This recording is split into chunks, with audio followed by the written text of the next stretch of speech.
Assalamualaikum warahmatullahi wabarakatuh, sahabat dan rekan tani sekalian dimanapun berada. Salam tani, bersama saya kembali Budi Harto di channel Panduan Budidaya Tanaman. Dan pada kesempatan kali ini kita akan membahas tentang unsur klor, kemudian Fe dan Al, terutama bagaimana kita mensiasati agar keberadaan ketiga unsur tersebut tidak sampai memberikan efek buruk terhadap lahan maupun tanaman budidaya kita. Dan perlu dipahami bahwa baik klor, Fe maupun Al itu sebetulnya merupakan unsur hara mikro esensial. Meski demikian, apabila ketiga unsur tersebut terlalu banyak terkandung di lahan budidaya kita, maka akan menyebabkan keracunan pada tanaman yang bisa ditandai dengan ketidaknormalan tanaman dalam tumbuh kembangnya.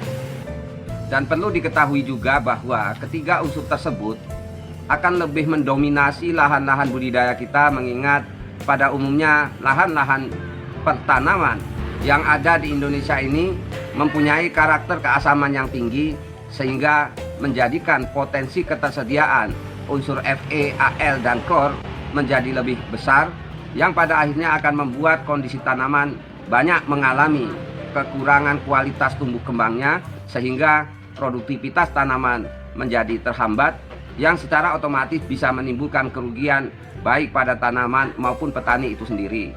Dengan kondisi demikian, maka kita perlu melakukan langkah-langkah teknis untuk bisa mensiasati agar keberadaan ketiga unsur mikro tersebut tidak terlalu dominan, sehingga mempengaruhi segala proses serapan hara hingga proses-proses fisiologi tanaman, khususnya dalam pemenuhan kebutuhan tanaman atas hara baik makro maupun mikro yang lain yang memang dibutuhkan tanaman sebagai syarat tumbuh dan berkembang.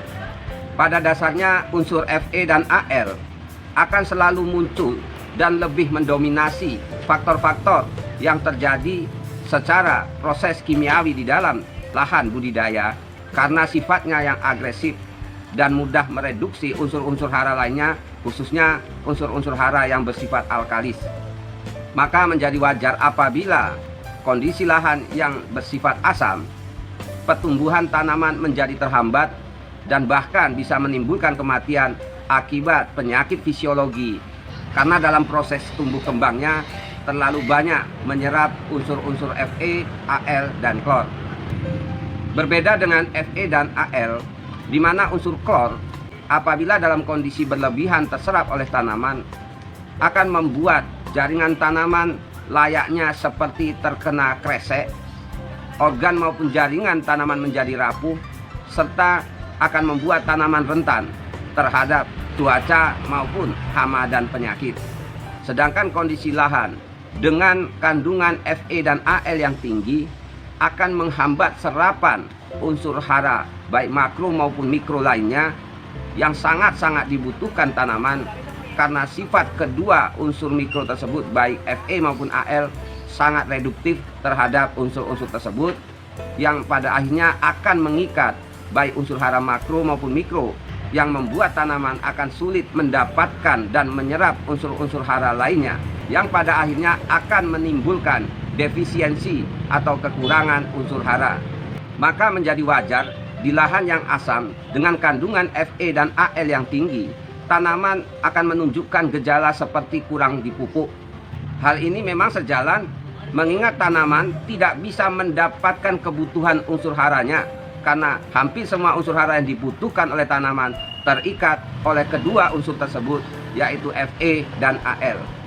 Namun demikian, dengan kondisi-kondisi seperti itu, kita masih punya cara dan teknis budidaya yang bisa meringankan atau meredam atau mengurangi pengaruh dominasi unsur-unsur tersebut baik klor, Fe maupun Al, dengan perlakuan-perlakuan teknis yang memang ditujukan untuk meredam aktivitas maupun ketersediaan dari ketiga unsur tersebut.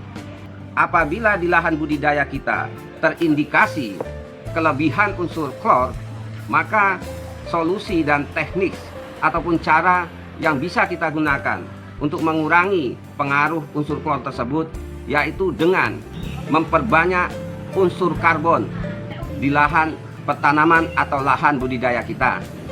Karena sejatinya unsur klor akan mudah direduksi atau diredam oleh karbon aktif, terutama sekali karbon yang berasal dari hasil pembakaran.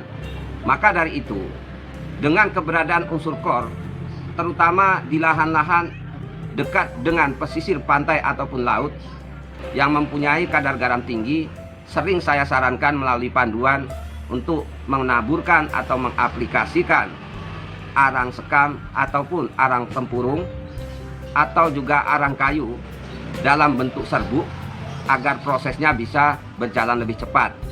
Karena dengan penaburan arang aktif tersebut dipastikan akan mengurangi aktivitas unsur klor, sehingga efek buruk dari kelebihan unsur klor tersebut bisa kita redam agar menciptakan kondisi lahan yang lebih ideal untuk syarat tumbuh kembangnya tanaman budidaya kita.